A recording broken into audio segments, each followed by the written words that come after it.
साथीहरु नमस्कार। यहाँलाई स्वागत छ लभली सतत फाँत फेसबुक पेजमा। साथीहरु आज म आबुखैरिन गाउँपालिका वार्ड नम्बर 1 1700 यान्चोकमा अवस्थित आदिमूल मन्दिरमा छु, जुन चाहिँ तनहुँ जिल्लाकै एउटा प्रसिद्ध मन्दिर हो, जहाँ चाहिँ एकादशीमा सबभन्दा ठुलो मेला यहाँ चाहिँ लाग्ने गर्छ। र आज यसै मन्दिरमा चाहिँ म आएको छु र यहाँ चाहिँ नयाँ नयाँ कार्यहरू धेरै भएका छन् र आज म मन्दिर कस्तो बनेको छ सम्पूर्ण कुराहरू चाहिँ यस भिडियोमा म यहाँहरूलाई देखाउने कोसिस गर्नेछु। र तपाईहरूले मेरो पछाडि देख्न सक्नुहुनेछ, यहाँ चाहिँ यति राम्रो मन्दिर बनेको छ अहिले। र यहाँ तलपट्टि ताल छ, यो चाहिँ नेचुरल हो, यो चाहिँ प्रकृतिले आफैले दिएको यो पानी, यति राम्रो पानी। र यहाँभित्र माछा पनि नेचुरल हो, कहीँ कतै बाहिरबाट चाहिँ ल्याएर हालिएको होइन। यहाँ चाहिँ माछा यति राम्रो छ, अहिले म तपाईँलाई देखाउँछु। कुनै केही वर्ष अगाडि चाहिँ यहाँको माछाहरू एकदम मरेको थियो, तर अहिले चाहिँ फेरि पुनर्जन्म चाहिँ ती माछाहरूले पाएका छन्। यहाँहरूले अहिले एकछिनपछि देख्न सक्नुहुनेछ, माछा पनि एकदम राम्रो र एकदम मनमोहक छ यो चाहिँ मन्दिर।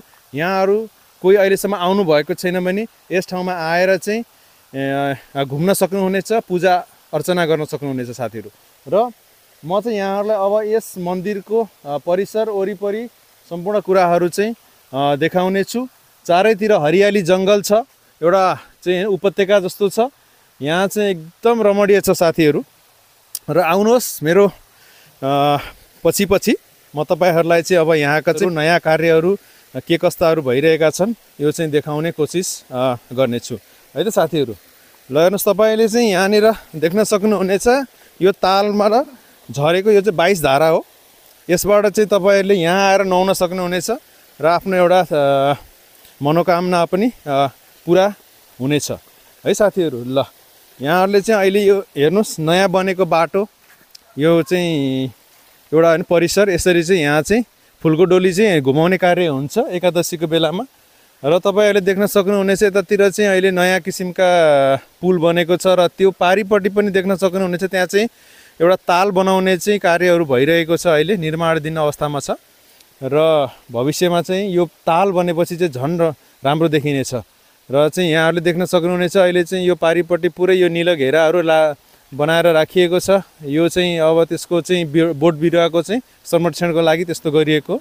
र यहाँले देख्न सक्नुहुनेछ तलपट्टि ताल र यहाँ भएका माछाहरू। र अहिले एकछिनपछि चाहिँ तपाईँहरूलाई चाहिँ म त्यहीँ नजिक गएर पनि देखाउने छु। र साथीहरू देख्न सक्नुहुनेछ, यस्तो राम्रो बाटो बनेको छ अहिले यहाँनिर चाहिँ। यो पहिला चाहिँ यस्तो थिएन यहाँनिर। र यता माथिपट्टि हेर्नुहोस्, कति राम्रो हरियाली जङ्गल पनि छ। र यहाँ चाहिँ साथीहरू यहाँहरूले आएर चाहिँ पिकनिक पनि खान सक्नुहुनेछ, पिकनिक पनि मनाउन सक्नुहुनेछ आफ्नो साथीहरूसँग। र साथीहरू आउनुहोस्, यो चाहिँ यो नयाँ मन्दिर हो, यो पुरानो मन्दिर पनि म यहाँहरूलाई चाहिँ अहिले एकछिनमा देखाउने छु। यहाँले देख्न सक्नुहुनेछ, यसरी चाहिँ यो अहिले चाहिँ नयाँ बाटोहरू बनेको छ।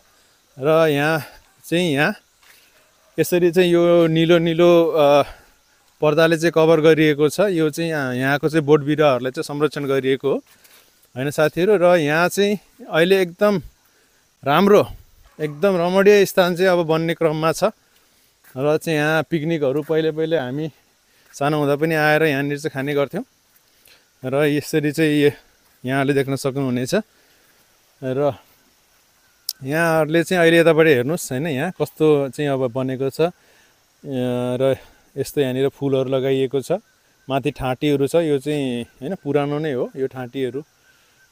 र आउनुहोस् अगाडि, निकै नै रमणीय छ साथीहरू। यहाँ चाहिँ आएर पिकनिक खान सक्नुहुनेछ, दर्शन पनि गर्न सक्नुहुनेछ। र यहाँ चाहिँ नयाँ पुरानो गरेर दुईवटा मन्दिर छ, पुरानो र नयाँ दुइटै चाहिँ म यहाँलाई देखाउने छु।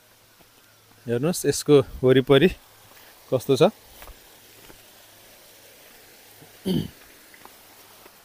र यहाँ चाहिँ यसरी गेट छ।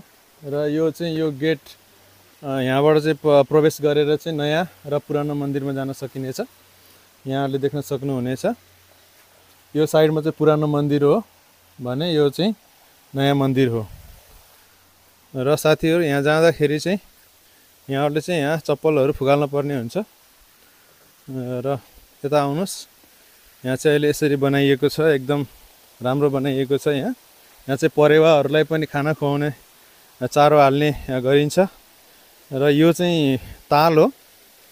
यहाँ चाहिँ तपाईहरूले अब माछाहरू हैन देख्न सक्नुहुनेछ। माछाहरू अहिले यतापट्टि छ, यतापट्टि चाहिँ यहाँनिर दानाहरू दिएको कारणले गर्दाखेरि हेर्नु साथीहरु यहाँ माछाहरू तपाईले टन्नै देख्न सक्नुहुनेछ। यसका बच्चाहरू चाहिँ अहिले धेरै निक्लेका छन्। यसका भुराहरू टन्नै छ यतातिर भुराहरू। यता यहाँनिर तपाईले माछाहरू देख्न सक्नुहुन्छ। यो माछा चाहिँ कहीँ कतै बाहिरबाट ल्याइएको होइन र यतापट्टि हेर्नुहोस् यहाँ कतै अलिकति सङ्लो पानीमा धेरै देखिन्छ माछाहरू। ल यहाँ देख्न सक्नुहुनेछ यो चाहिँ मूल हो।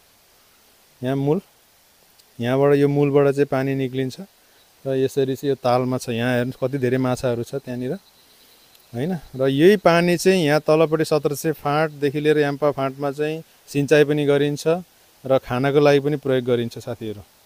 यो नै चाहिँ एउटा मुख्य स्रोत हो यहाँको चाहिँ पानीको पनि, यहाँले देख्न सक्नुहुनेछ।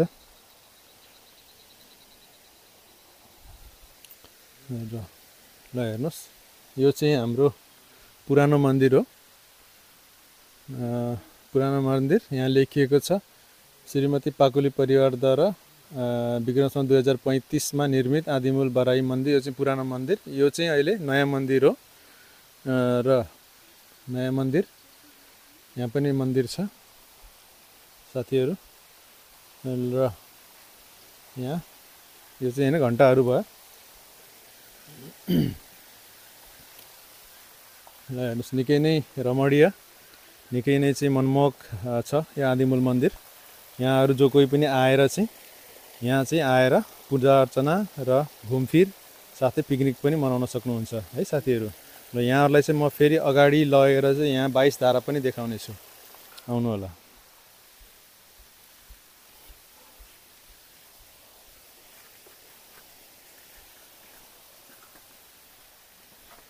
यता म 22 धारातिर यहाँहरूलाई लिएर जाँदैछु।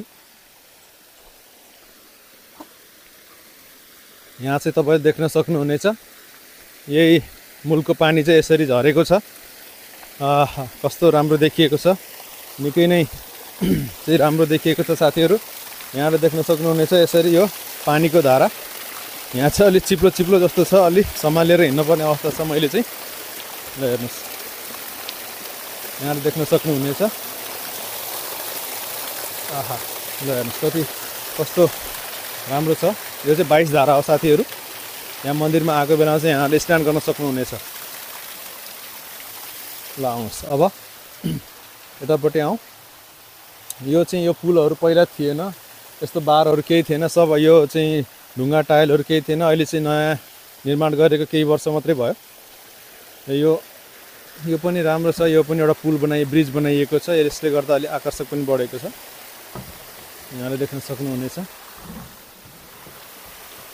र साथीहरू यो चाहिँ आदिमूल मन्दिरको एकदम राम्रो दृश्य यहाँबाट चाहिँ कैद गर्न सकिन्छ। उहाँ चाहिँ पुजारी पनि हुनुहुन्छ। उहाँ यहाँ फुलहरू फुलेका छन्, एकदम राम्रो देखिएको छ साथीहरू। ल यहाँहरू जो कोही पनि आउन चाहनुहुन्छ भने चाहिँ यो मन्दिर आउन चाहनुहुन्छ भने पृथ्वी राजमार्ग भएर आबुखैरेन गाउँपालिका वार्ड नम्बर 1 सदस्य फाँटमा झरेर चाहिँ त्यहाँबाट गाडीमा पनि आउन सक्नुहुन्छ र पैदल पनि आउन सक्नुहुन्छ है साथीहरू। यहाँहरूको जानकारीको लागि मैले भनिरहेको छु।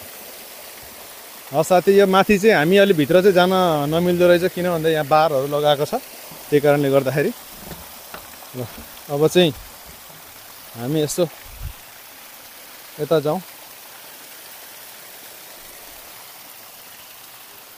ल साथीहरू मैले यहाँहरूलाई चाहिँ जानकारी दिइहालेँ कहाँबाट आउने के कसो भनेर। र यहाँलाई कस्तो लाग्यो भिडियो कमेन्ट गर्नु होला है त साथीहरू। हस् त, धन्यवाद।